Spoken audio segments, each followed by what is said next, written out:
nak tanya tuan-tuan, perlu tak kita tukar kerajaan pada hari akan datang? Kenapa perlu? Sebab itu slogan kita,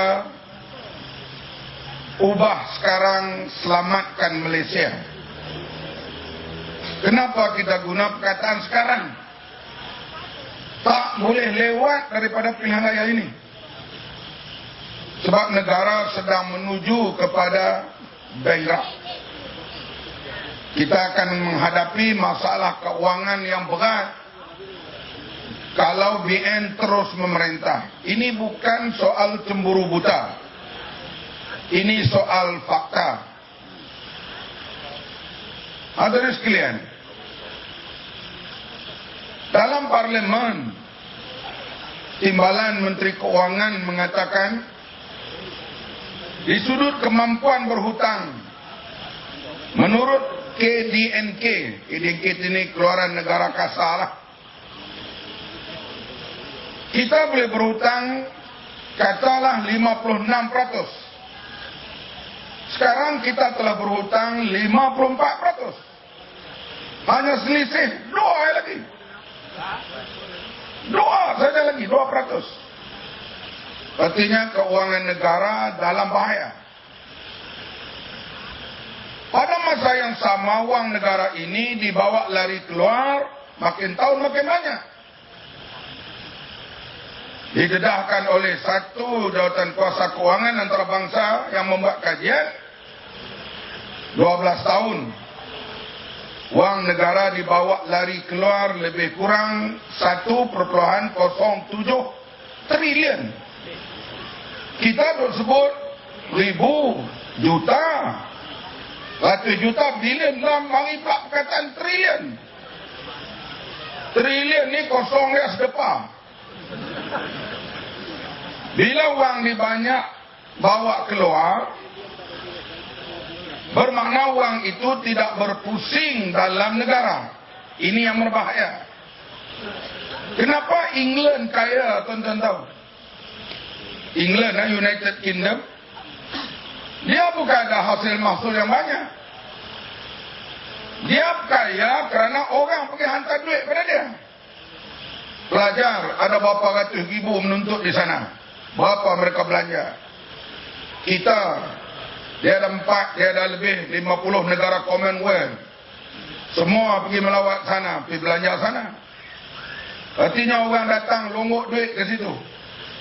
Sebab itu pound dia kukuh. Dan dia tak perlu tukar pound kepada euro. Sebab dia kukuh wang dia. Karena orang datang hantar duit kita, duit kita bawa keluar. Macam mana rugi bila duit tak berpusing dalam negara kita? Kita ambil contoh seorang peniaga kaya di Kuala Lumpur. Bila dia duit banyak, maka dia bawa keluarga dia pergi melancong di Pulau Pinang. Dia duduk di hotel, tokek hotel dapat. Dia naik teksi, orang teksi dapat. Dia pergi makan nasi kandar, mamak dapat. Artinya yang dapat orang tempatan. Orang tu pula, katalah peniaga restoran di Pulau Pinang. Dia dapat duit banyak. Dia bawa keluarga dia melawat Kelantan. Dia duduk di Kelantan di hotel, tokek hotel dapat. Dia keluar makan tom yum, restoran dapat. Tokek tom yum tu pula dia dapat duit banyak. Dia bawa keluarganya melawat Kuala Lumpur. Dia naik teksi, teksi dapat duit. Dia bawa pula rakan keluarga dia pergi makan di kedai, restoran tu pula dapat duit. Artinya wang berpusing dalam negara. Bila wang tidak berpusing dalam negara, menyebabkan duit kita banyak, tapi nilainya makin rendah. Betul ke tak?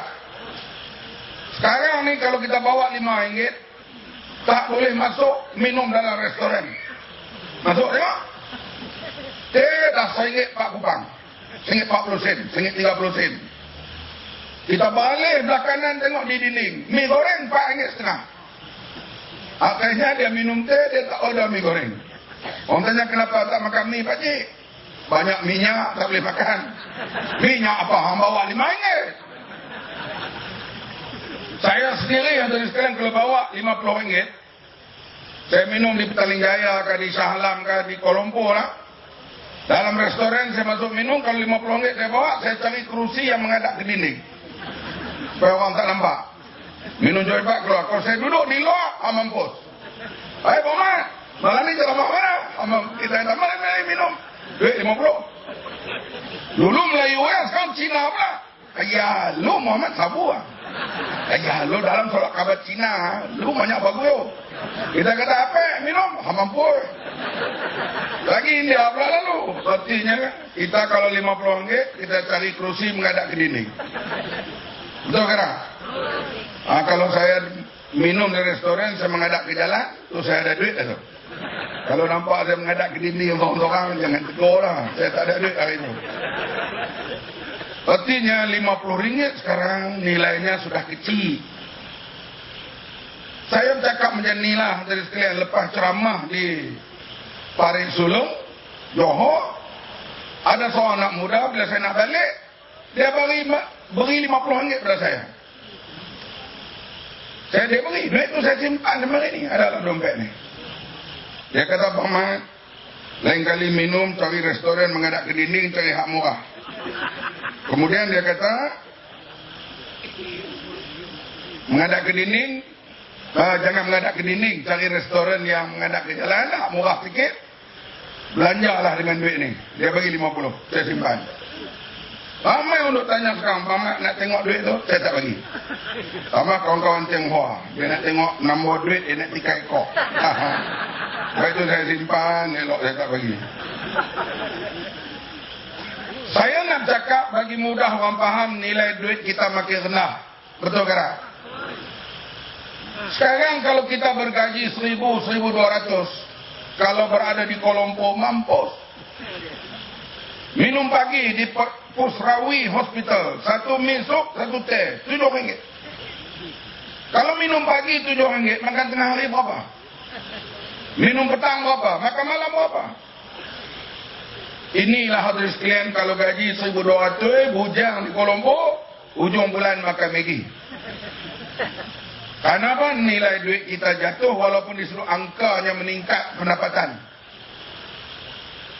Di antara puncanya kerana duit kita beredar di luar negara. 12 tahun lebih kurang 1 triliun. Bayangkan 1 triliun itu beredar dalam negara. Sebab itu Cina, hadirin sekalian, dia jadi kaya. Kerana di antaranya duit dia beredar dalam negeri Cina. Tak banyak keluar. Dan perkembangan ekonomi dia 7 hingga 10% setiap tahun. Mencatat dah lebih 15 tahun perkembangan itu. Dan tahun 2020 akan datang, China akan jadi kuasa ekonomi nombor 1 dalam dunia, bukan lagi Amerika Syarikat. Kita pula hadirin sekalian tadi disebut oleh Adun Teja tadi, bocor tak berhenti.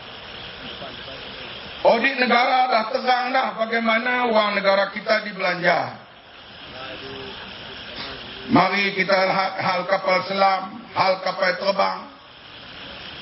Daripada saya masuk parlimen tahun 90, keluar parlimen 2004, nak masuk pula tahun 2012 ni. InsyaAllah kapal terbang yang kita beli daripada Amerika Skyhawk tak bawa balik lagi. Kapal terbang tu lah umur dah 45 tahun lebih dah. Kalau bawa balik, ada pilot berani bawa. Bawa? Naik di Sungai Besi, terjun di Selayang. Kalau naik di Ipoh, nak pergi Kuantan, saya ingat tak sampai. Dia sampai Greek di Junam situ. Ini hadirin sekalian. Kenapa? Karena beli tidak berhati-hati, tak tengok, percaya pada orang tengah. Ada tak dengar Menteri Pertahanan kita letak jawatan? Ada. Karena rakyat tak peduli atau rakyat tak faham. Cerita kapal selam tak faham. Cerita kapal perang tak faham. Lebih dahsyat lagi wang kita hilang, skandal PKFZ, Free Trade Zone, Pelabuhan Kelang. Pelabuhan Kelang Free Trade Zone. Wang negara kita hilang lebih 12 bilion, rugi lebih 8 bilion. Wang kita, rakyat tak perlu lipur wajah lebih 10 bilion. Karena bocor ni hadirin sekalian, menyebabkan hilang bank. Mana pergi Bank Bumi Putra sekarang? Mana pergi? Dia sudah jadi CIMB, Cina, India, Melayu, Bengali. Siapa melingkupkan Bank Bumi ini? Siapa? DAP kah yang melenyapkan Bank Bumi? MCA kah? Keadilan? No! Kenapa? Hutang tak bayar, write off. Hutang tak bayar, write off. Masuk wang Petronas. Saya di parlimen 3 penggal berkali-kali. Wang kerajaan dimasukkan untuk selamatkan Bank Bumi. Saya tengok bank rakyat. Dulu ada skandal kerugian. Zaman Datuk Harun dan sebagainya. Terutama dalam membiayai tinju Muhammad Ali dengan Joe Wagner. Tapi bank rakyat diambil oleh satu pasukan baru, memperbaiki pentadbiran, dan sekarang bank rakyat untung. Bank rakyat untung. Dan pelapor-pelapor dalam bank rakyat dia boleh beri keuntungan tahun ini 20%. Bank Bumi mana pergi? Bank Bumi mana pergi? Bank Bumi itu ditubuhkan hasrat untuk bela Bumi Putra. Karena bocor, karena pemimpin hutang tak bayar, lingkup satu bank. Oh, sekarang di kampung, selamat kalau UMNO hilang, siapa nak bela Melayu? Bapak hamba. Aku cukup meluat nak cakap hal tu. Betul ke tak? Satu bank hilang karena penyelewengan. Sekarang, selamat kalau Melayu. Kalau UMNO kalah, siapa nak jaga Melayu? Ini BTM nak kerja Biro Tata Negara. Sepatutnya biro itu untuk kursus pegawai kerajaan menjadi semangat patriotik. Pegawai kerajaan yang berintegriti. Ini dah dikursus supaya selamatkan UMNO. Saya nak tanya orang Tionghoa ni, reda tak duit kamu digunakan untuk selamat UMNO? Reda ke tak? Reda ke tak? Kalau selamatkan orang Melayu, membantu orang Melayu, saya yakin mereka setuju. Sebab orang Melayu miskin, orang Melayu yang perlu bantuan. Cina, India boleh setuju. Tapi kalau digunakan untuk selamat UMNO, kita setuju ke tak? Ini kerja Biro Tata Negara. Buat kursus pegawai kerajaan untuk selamatkan UMNO. Tak kena. Memanglah DAP tak apa-apa berani tegur. Sebab ini perkauman. Keadilan bukan Melayu tak berani. Banyak Melayu. Tengok hidup lah. Antara sekalian, hilang Bank Bumi. Karena apa? Karena kita kata rasuah dan penyelewengan. Mana boleh bank boleh rugi kalau tanpa skandal? Saya kata tadi bank rakyat dulu skandal. Tapi diperbaiki pentadbirannya. Berjaya sekarang. Semua orang tahu kejayaan. Dan bank rakyat juga, dari sekalian banyak stafnya, mimpin-mimpinnya orang Melayu. Artinya bukan orang Melayu tak boleh berjaya.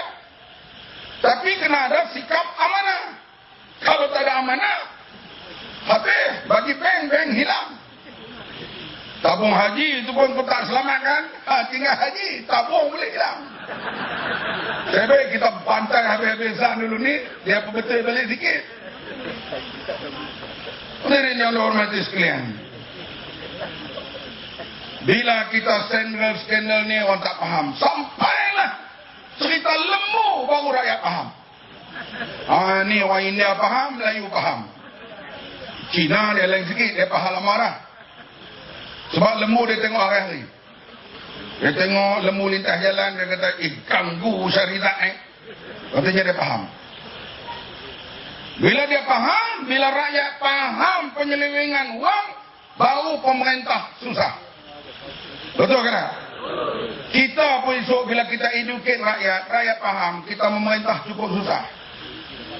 Kita memerintah cukup mudah kalau rakyat bangang. Bangang dan dibangangkan. Diperbodohkan rakyat. Itu kita merintah mudah. Tapi kalau rakyat dah mula cerdik, siapa memerintah pun susah. Kalau naik kata rakyat besok pun susah. Silap dia tukar kerajaan. Ini yang berlaku di Jepun, di Korea, di Taiwan sebelah sini. Dan Singapura sekarang pun dah berubah. Sebab itulah pemerintah dia tidak mau rakyat cerdik. Kita esok pun kalau pakai rakyat memerintah, jangan. Kalau kita perbodohkan rakyat, kita ganti tempat UMNO. Kita kena beri kebebasan kepada rakyat. Betul ke tak? Sekarang bila isu lembu baru mula rakyat faham.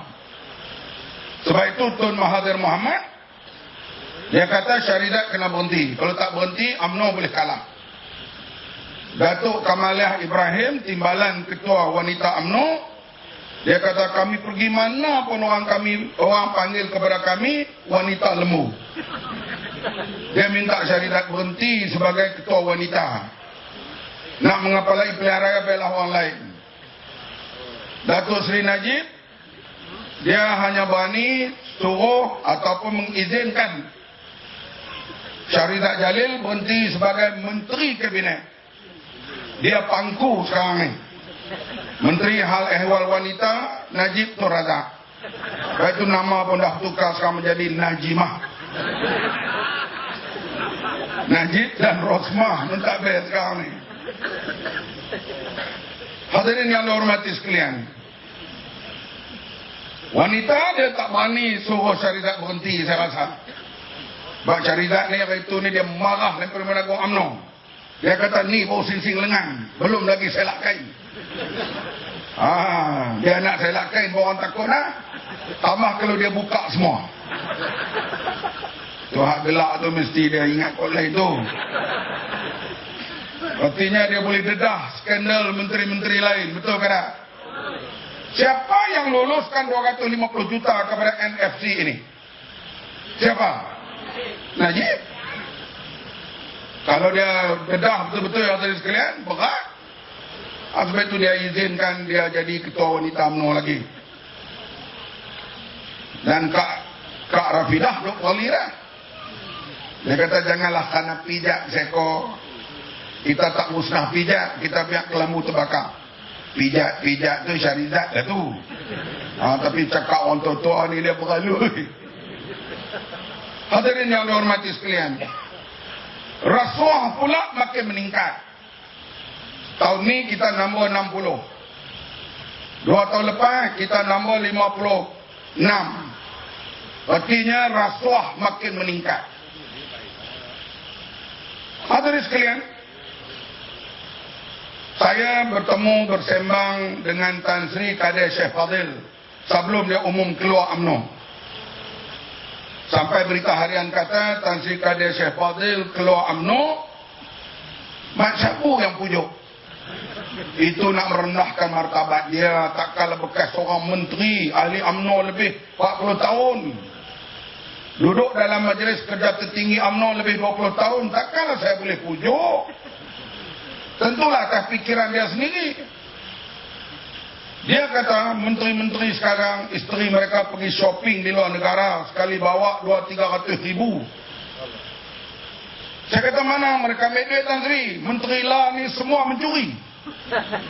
Saya kata zaman Tan Sri dulu tak curi kan? Dia kata kami dilatih oleh Tengku Rahman. Zaman kami kalau nak cari duit sikit kena meniaga, tak boleh curi duit rakyat ni. Ada betul juga Tengku Rahman, kita lihat mungkin kita tak setuju pribadi dia 1-2 perkara, tapi bila dia berhenti sebagai Perdana Menteri, dia hanya ada rumah sebiji di Batu Peringgi. Itu harta Tengku. Begitulah Tun Dr. Ismail, begitulah juga Tun Hussein On. Mereka tak buat duit, mereka makan gaji. Lah ni yang terus sekalian cukup-cukup boleh pergi shopping, bawa isteri dan pembantu rumah luar negara. Bukan shopping di Rantau Panjang, bukan di Padang Besar Perlis, Leon. Lionel betul ke di mana? Bukan di Setiawan. No, Prancis.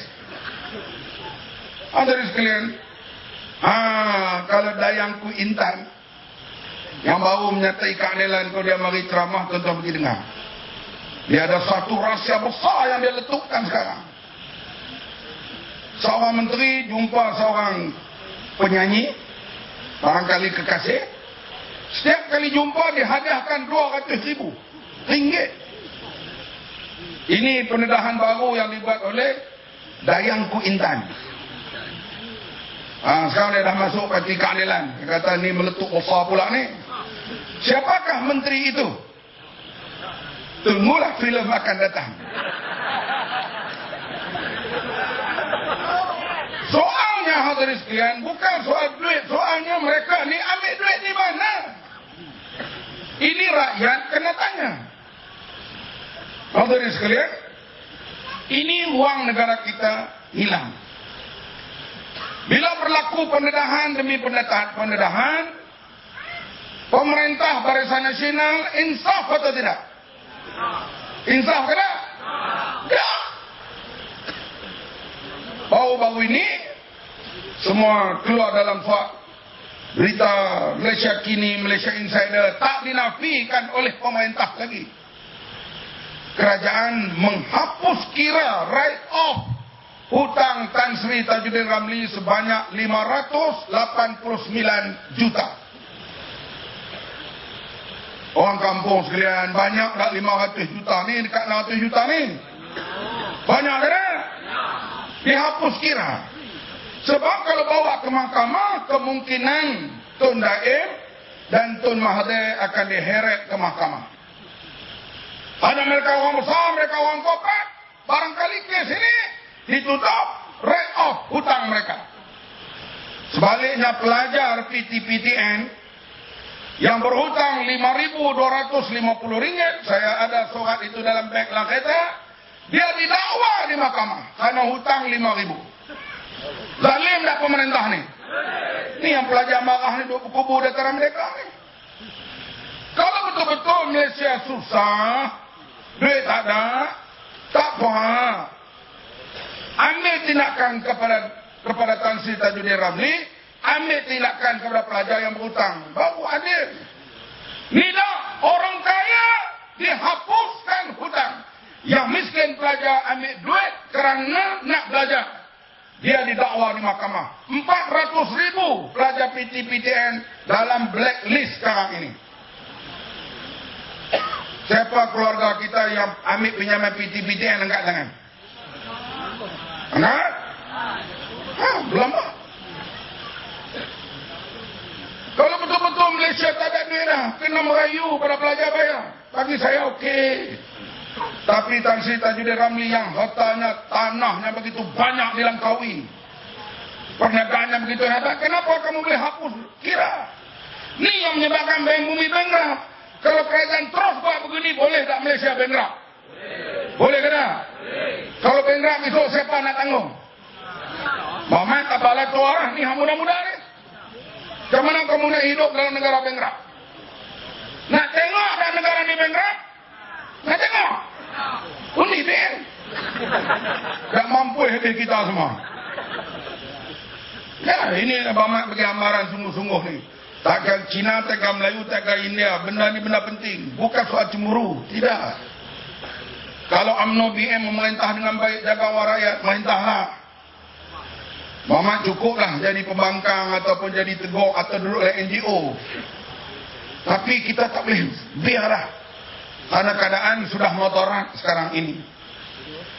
Hadirin yang dihormati sekalian, bila rakyat mulai faham tengok keadaan ini berlaku, tak ada lainlah sekarang ini mereka main nak mempertahankan pemerintahan UMNO BN, tak ada lain dia main isu perkauman. Ini yang modal mereka sekarang, perkauman. PAS jadi alat DAP, DAP jadi alat PAS. Keadilan baru, PAS alat, DAP kuda, macam-macam. Hadirin sekalian, Orang kata apa ni, Lim Guan Eng, adik Mat Sabu. Saya cukup bangga. Sikit saya tak rasa kecil hati. Dan website UMNO pantai saya kerana mengatakan Lim Guan Eng seperti Umar Abdul Aziz. Bukan dia itu Umar Abdul Aziz, seperti. Artinya dia jaga wang rakyat. Agensi yang rugi dulu ni misalnya Majlis Bandaran Sebuah Ampai, zaman BN rugi, sekarang dah mula untung. Pegawai tu juga, orang tu juga yang mentamer, tapi kenapa untung? Sebab lubang rasuah ditutup, lubang bocor ditutup. Ahli majlis daerah, dia ni yang dipertua PAS kawasan Nibung Tebal. Dia kata dulu tender 300,000 dengan 500,000. BN beri kepada yang 500,000. Kualiti serupa apa? Saya kata kenapa? Ini soal bawah meja. Sekarang kami beri yang rendah. Sebab itu kita boleh untung. Dia kata. Ini di peringkat majlis bandaran. Sebab itulah hutang Pulau Pinang 600 juta, sekarang tinggal 30 juta. Kalau merintah satu penggal lagi, kerajaan pusat tak ada duit. Kalau BN merintah, boleh hutang daripada Pulau Pinang. Betul ke tak?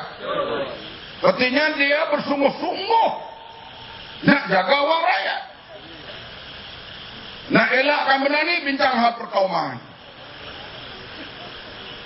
Hadirin sekalian, alhamdulillah rakyat tak melatah hal ini. Rakyat tak melatah.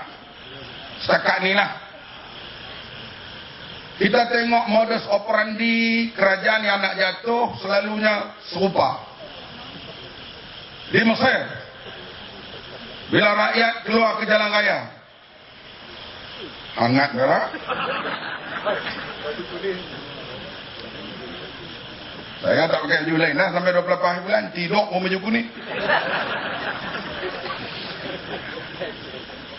Hadirin sekalian, di Mesir bila rakyat keluar dah 5-6 juta di Bandar Khairah, slogan anak muda, irhal, irhal, ya Mubarak, berambuh, berambuh, wahai Mubarak.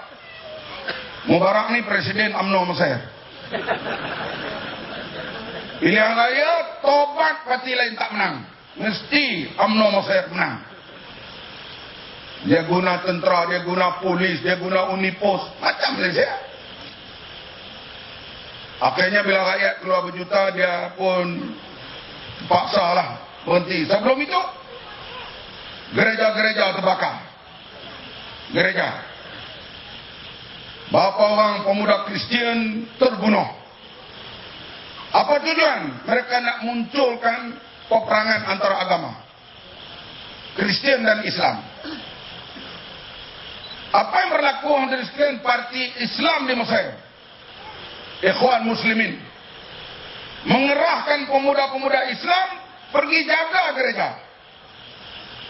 Kita tu guna Aziz tak perintah kita suruh jaga gereja lagi. Tolong jaga gereja. Bila datang hari Jumaat, orang Islam sembahyang, tuan-tuan tengok banyak pemuda tak sembahyang. Rupanya pemuda Kristian. Dia jaga orang Islam sembahyang. Artinya adu domba kerajaan Husni Mubarak menimbulkan peperangan agama tak berjaya. Akhirnya bila datang pilihan raya, calon yang pro Husni Mubarak semua kalah. Di Malaysia pun modus operandi lebih kurang nak sama juga. Saat BN nak jatuh, UMNO nak jatuh, tiba-tiba kepala babi masuk masjid. Siapa bang kepala babi dalam masjid ni? Siapa? Saya tak yakin orang Cina dan India bukan Islam yang buat. Sebab hadirin sekalian, ini cukup sensitif, tempat ibadat orang Islam. Dia boleh berlaku pergaduhan kaum dan agama. Tetapi orang Melayu sekarang, dia sudah akal dan berfikiran dingin. Dia tengok kepala babi masjid kawasan Parlimen Batu ke, Petaling Jaya ke, dia report polis. Dia panggil pejabat kesihatan. Karena mereka tahu bahawa ini bukan perbuatan orang bukan Islam. Artinya mereka nak cetuskan pergaduhan kaum ataupun syak wasangka antara sama lain. perkasa diizinkan untuk buat kenyataan apapun. Kalau kita keluar kenyataan begitu, didakwa di mahkamah. Ataupun dimaki, dihantam, tapi perkasa boleh buat apa kenyataan. Ini yang cuba mereka nak timbulkan isu perkauman.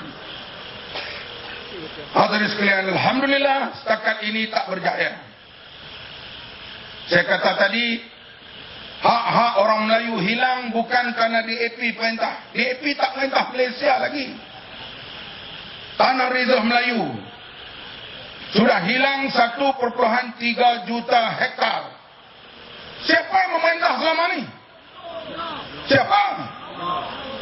Hampa nak sebut UMNO pun tak berani. Ada lagi tak korok?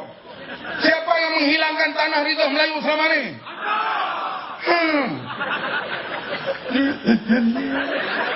Artinya ada lagi nak sayang tu.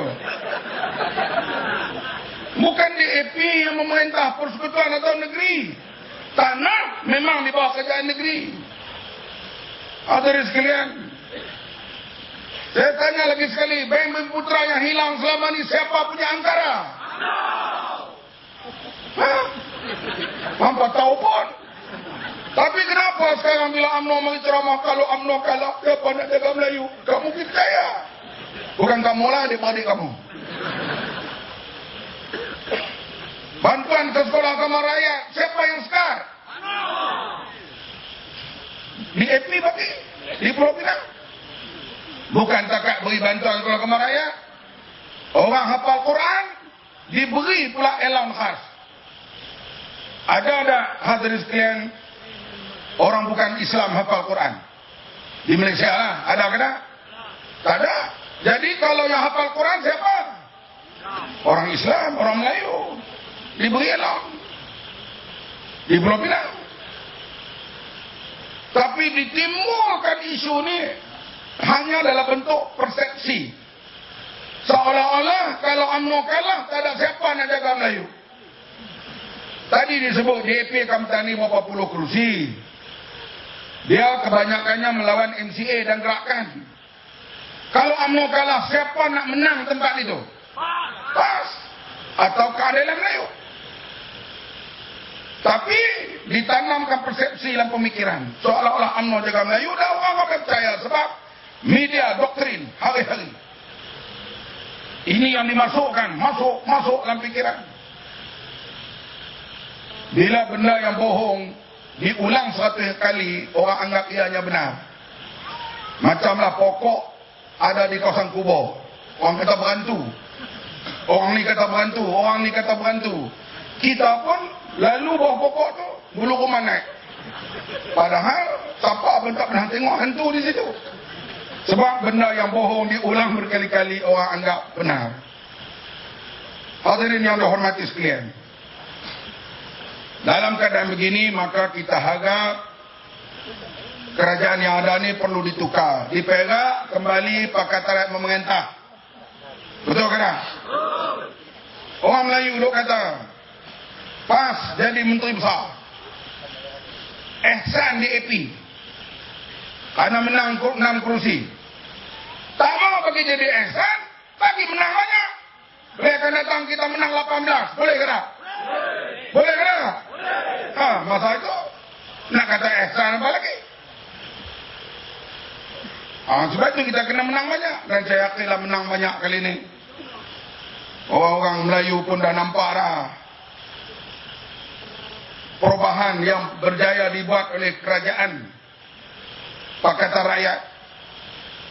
Jangan bimbanglah, orang Melayu jangan bimbang. Kalau UMNO kalah, apa nak jadi pada Melayu? UMNO dah kalah di Kelantan 20 tahun lebih dah. Apa jadi pada Melayu Kelantan? Habis jadi Cina.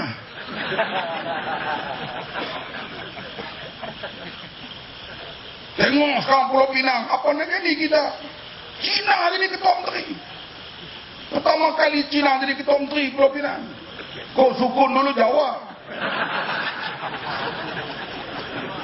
Lim Jong Yu Bugis, Wong Pao Ni Banjar, Lim Guan Eng baru Cina. Kita kena jawab cara bodoh gitu ya no. Terus ada jawab ilmiah lah bangang pokok ni. Hadirin sekalian, ini cara yang lain. Bila rakyat sedar dah cara-cara lain tak boleh, isu pembangunan teruk, rasuah meningkat, cara lain mereka nak lawan perkauman. Dan rakyat nak ubah dah pemerintah ni. Boleh tak kita ubah pemerintah pilihan akan datang? Boleh? Boleh dengan syarat pilihan raya adil dan tak sama. Dia bersyarat. Sebab itulah hadirin sekalian, dalam dunia ketiga, third world, rakyat berjaya ubah pemerintah melalui peti undi hanya baru satu, iaitu India. Lain negara semua melalui jalan raya. Indonesia, macam mana parti lain nak menang? 100 kerusi untuk tentera, 400 kerusi rakyat pilih. Rakyat belum keluar mengundi, parti Golkar telah mendahului 100 kosong. Boleh parti lain menang? Boleh ke tak? Pilihan raya tobat, Golkar menang. Maka hadirin sekalian, dia boleh curi harta banyak mana Soeharto dan keluarganya, ikut dia lah. Menteri-menteri dia nak kaya macam mana pun ikutlah. Sehingga pelajar keluar ke jalan raya, menumbangkan Soeharto, sistem pemerintahan yang pilihan raya yang adil, baru parti lain boleh naik. Boleh tak parti lain menang dalam pilihan raya Mesir? Boleh ke tak? Tak boleh, sehingga Husni Mubarak, partinya LDP jatuh. Begitu juga di Tunisia dan beberapa negara yang lain. Kita hadirin sekalian, kita nak cipta sejarah dalam dunia ketiga. Di sebelah sini, kita negara yang pertama boleh tukar pemerintah melalui pilihan raya. Yakin ke tak? Syarat dengan pilihan raya bebas. Sebab itulah Bersih tuntut 8 perkara. Bersih pertama tuntut 4 perkara, Bersih kedua kita tuntut 8 perkara. Perkara yang paling asas sekali dalam pilihan raya, daftar pemilih yang bersih. Tahun ini daftar pemilih yang paling kotor dipersembahkan. Betul kan? Khasnya di negeri Selangor. Sekarang melalui MIMOS komputer telah pun dibuktikan ada lebih 40,000 pengundi yang telah didaftarkan. Nama mereka ada dalam daftar pemilih, tapi tak ada dalam Suruhanjaya pendaftaran negara. Dia ada, boleh mengundi, tapi dia tidak rakyat. Dia tidak ada dalam pendaftaran negara. Ini artinya mereka daftar orang luar untuk mengundi. Betul ke tak? Sebab itu dalam blog sekarang tersebut, UMNO sudah jadi United Myanmar Nepal Organization. Blog lah sebut. Saya tumpang ya. Kemudian hadirin sekalian, ada orang yang beranak 1,800 something. Saya tak ingat tahun berapa. Belum 1,900. Masih ada lagi dalam senarai daftar pemilih. Punya tuanya orang tu. Hadirin sekalian, 80,000 ditemui. Alamat sama di sebuah rumah. Lebih kurang 100 pengundi dalam sebuah rumah. Siapa mak bapak boleh beranak 98 orang ni?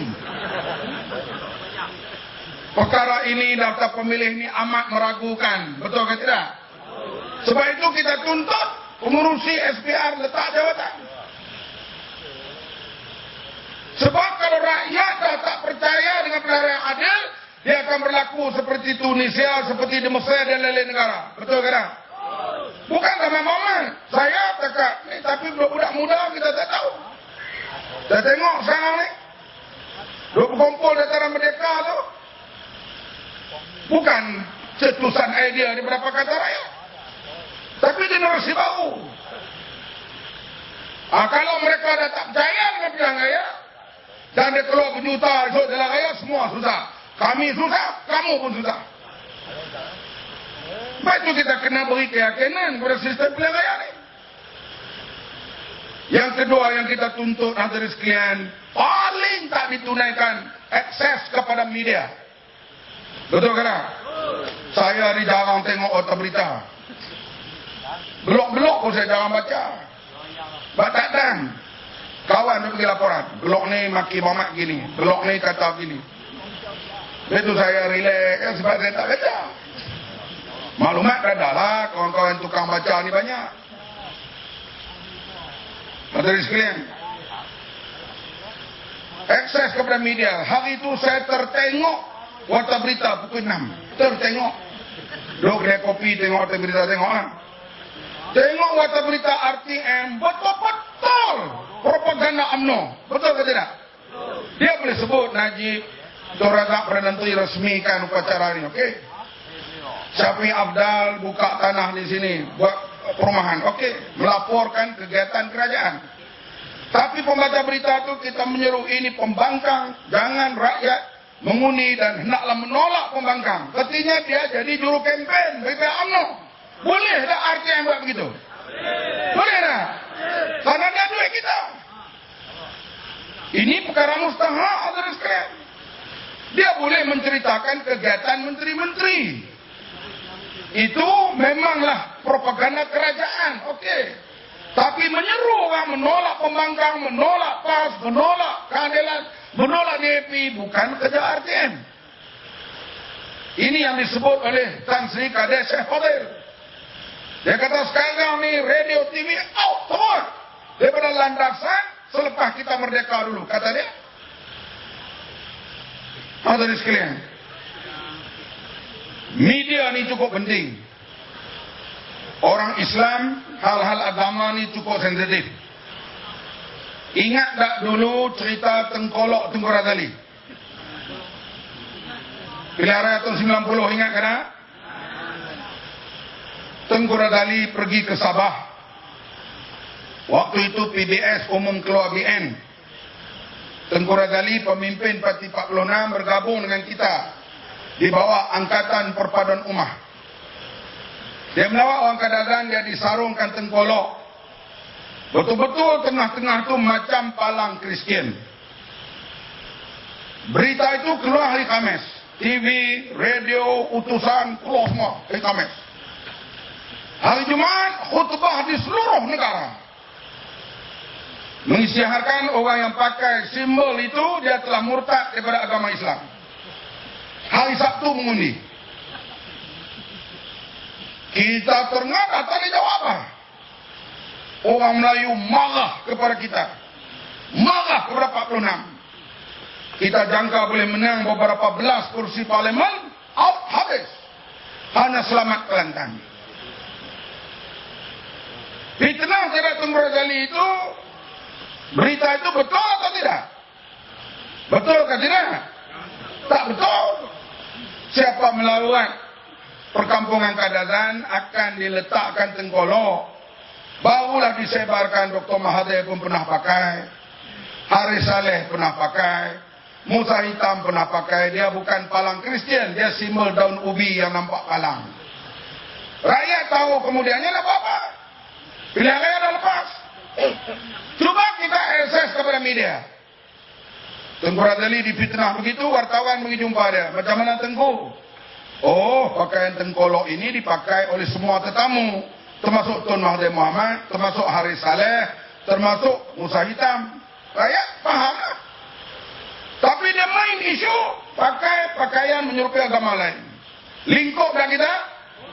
Ini akses pada media. Contoh lagi.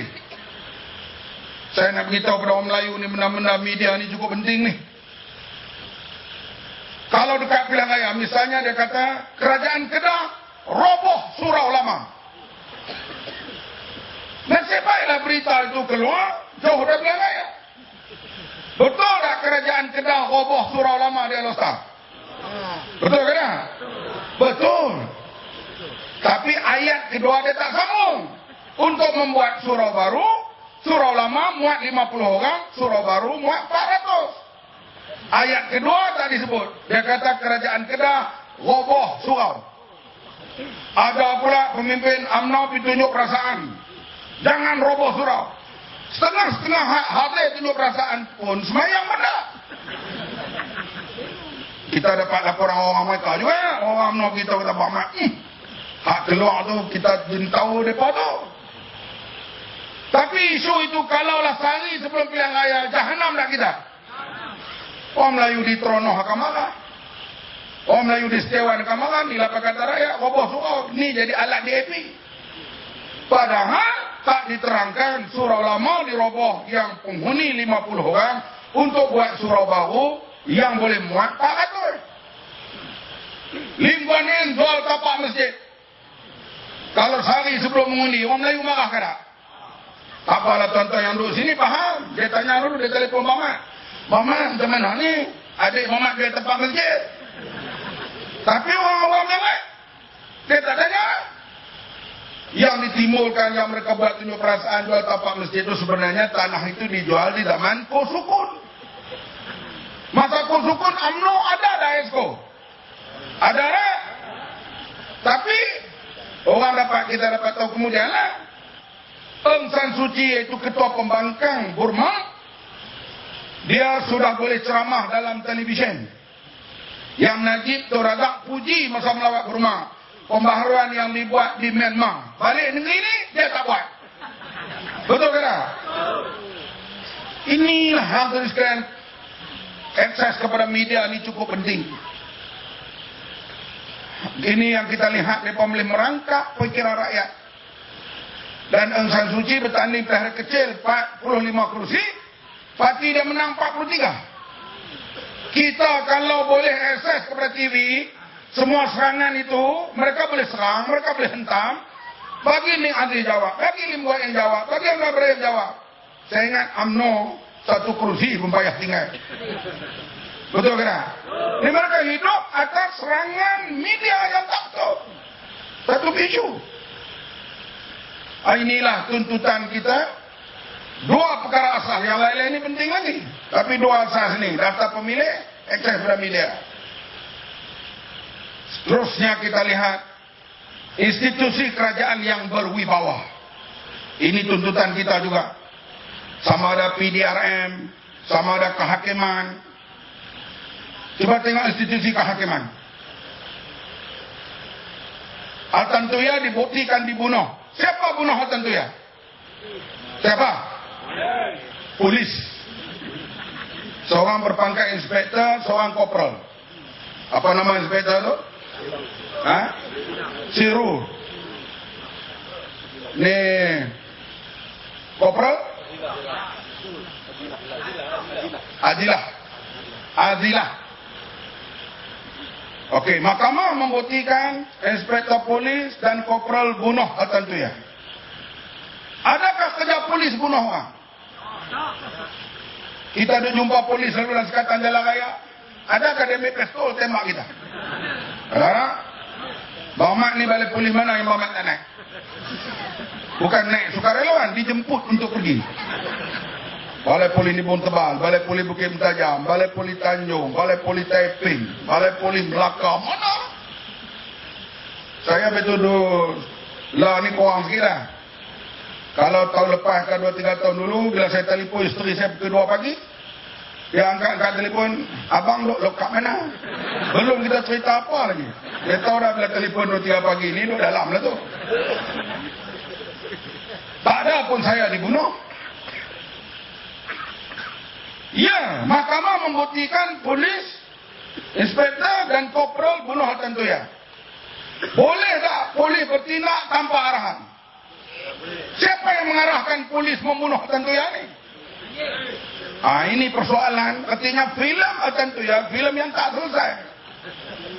Kalau filem Tamil atau filem Hindustan, dia akan ada inspektor sahab akan berhenti daripada polis, mencari maklumat dedah para orang ramai siapa yang mengarahkan polis untuk bunuh Al-Tantuya. Betul ke tak? Filem Al-Tantuya tak lengkap. Kita alih-alih Putrajaya, kita akan lengkapkan filem ini. Muhammad jadi pengarahnya. Sebab isu tentunya ini membawa imej buruk kepada polis. Sedangkan pasukan keselamatan dia boleh bertindak bila nyawanya terancam. Adakah tentunya mengancam nyawa polis ni?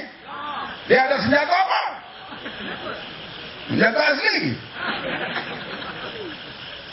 Kenapa dia dibom? Persoalan banyak ada sekalian, film ini tak selesai. Perbicaraan kapal selam bermula hari ini di Perancis. Kita akan lihat Perdana Menteri kita gaul tempat tak gatal. Hadirin yang dihormati sekalian. Ini yang kita lihat soal kehakiman. Kita tengok lagi. Kes NFC dibawa ke mahkamah. Jabatan Peguam Negara minta dia dikenakan ikat jamin 5,000.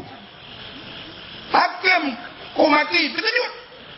Mana boleh 5,000 dia naikkan jadi 50,000. Saya kes tafsiran sejarah Al-Bukit Kepong. Pergi bicara di mahkamah, Jabatan Peguam Negara minta ikat jamin 50,000. Nampak tak Peguam Negara kita mewakili UMNO atau mewakili Jabatan Undang-Undang? Sampai orang terkejut, kenapa Abang Mat ini minta ambil 50,000 sedangkan saya paling setia dengan mahkamah. Semua kes saya hadir. Kalau bulan Ramadan, lepas sahur saya terus pergi mahkamah. Saya tidur dalam mahkamah tunggu hakim. Artinya punya setianya kita, tapi diikat jamin begitu. Ini hal kebebasan kehakiman kita nampak makin teruk.